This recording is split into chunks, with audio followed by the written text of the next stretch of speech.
Hey, what's going on, guys? It's Sam or xJawz, and today I'm bringing you guys a Team Deathmatch gameplay on the map Grid, and today I'd like to welcome you guys to my 666th video. Nothing special, I just thought I'd point that out because about 1,000 or so of you pointed it out to me in the comment section of my 665th video, and I guess a lot of people were expecting either something satanic or just some sort of celebratory video because of some sort of landmark being my 666th video.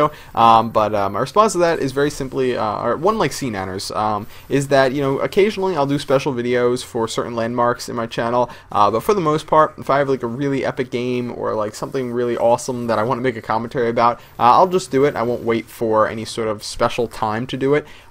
Anyway, so I thought I'd talk to you guys a little bit about the gameplay because I haven't done that in a while, and I've been sort of taking a break from making videos, or at least as actively as I used to be doing it.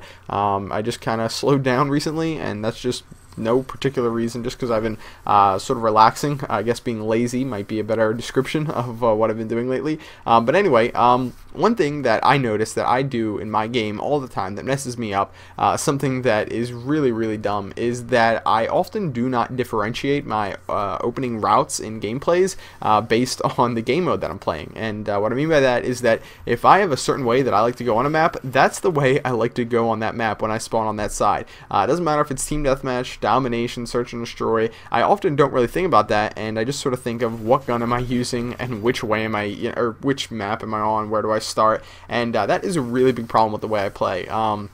So one thing in this gameplay even I've been trying to do is change that up, sort of think about, you know, where is the best place for me to be when playing, you know, Team Deathmatch on this map or Domination, whatever I might play. But those are the two game modes I play the most often. To give you guys an example, maybe to better explain what I'm talking about, this area back here that I'm staying in right now, where there's lots of action going on, it's probably a very stupid spot to be around when you're playing Domination.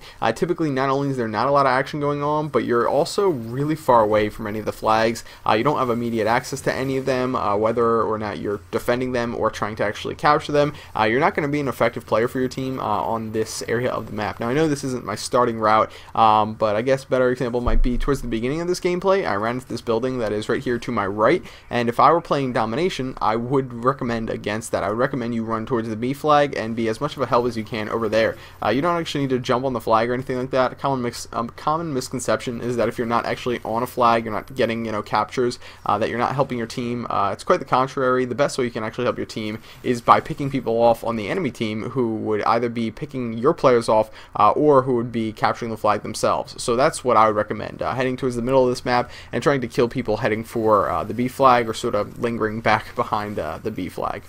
So I was actually using this class a couple videos ago, and a lot of people pointed out to me that I shouldn't have been using both Scavenger and dual magazines. Some people just asked me why I was doing it. Others pointed out to me that it's a little redundant, and I'll have to agree, it definitely is redundant to both use dual mags and Scavenger. I also saw in the comments some people defending my use of both of them together, and what I would say to those people is that you shouldn't follow my lead. Sometimes I do things that are stupid. I'm not, you know, flawless, and one thing that I definitely shouldn't have done is had both of those on the same class. Not only did I not need the extra ammo from either dual mag or Scavenger, I didn't need them both. I also didn't need the decreased reload time from dual mag because I already use Sleight of Hand Pro in this gameplay, so it's probably not the best idea for you to follow my lead on this one. What I would instead recommend is you think about perks other than Scavenger and what you like to use. If you like to use something like Flak Jacket, then you're definitely going to want to go with dual mag. If you like to use Hardline, then you might not need dual mag because of the fact that you get your kill streaks a little bit earlier. But other than Hardline, I'd say definitely a good idea to go with dual mag, and if you're going to be using Scavenger, definitely a good idea to go with something other than dual mag because of the fact that obviously it's going to again be redundant, and I am being redundant myself by saying that word so much. So let's move on a little bit here.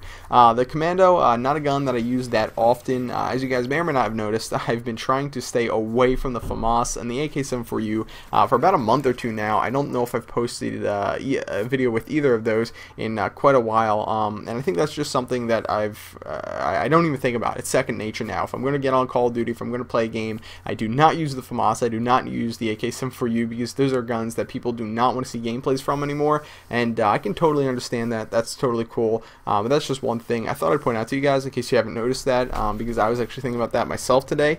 One thing that I did while I was taking a break from making these Call of Duty videos, and now I know I'm going off course, I'm not talking about the gameplay, but I bought Crysis 2, and I am sort of excited to play that. It's just sitting downstairs, and I might pop it in tomorrow sometime. I haven't actually gotten to play the full game yet. I played the demo and made a video for that, as I think most of you guys know, or at least a portion of you guys know, and I enjoyed that, so I decided to get the game, and I think it'll be a good break from Call of Duty. One thing that I will say is that I know a lot of people don't want to see Crysis 2 gameplay, so before this game wraps up, I just want to say this. If you don't want to see Crysis 2 gameplay, I understand that, and I'm going to respect that, so I'll be trying to figure out something I can do to make sure that people who don't want to see Crysis 2 gameplay don't have to see it, and people who do want to see it do get to see it. So anyway, guys, that's the end of this gameplay. I hope you guys enjoyed it. Final score was 40 kills and 3 deaths. A pretty good gameplay. I hope you guys, again, enjoyed it. I know I'm being so redundant and I'm repeating things over and over, but please take a minute to rate the video if you did, and I'll see you guys later. Bye.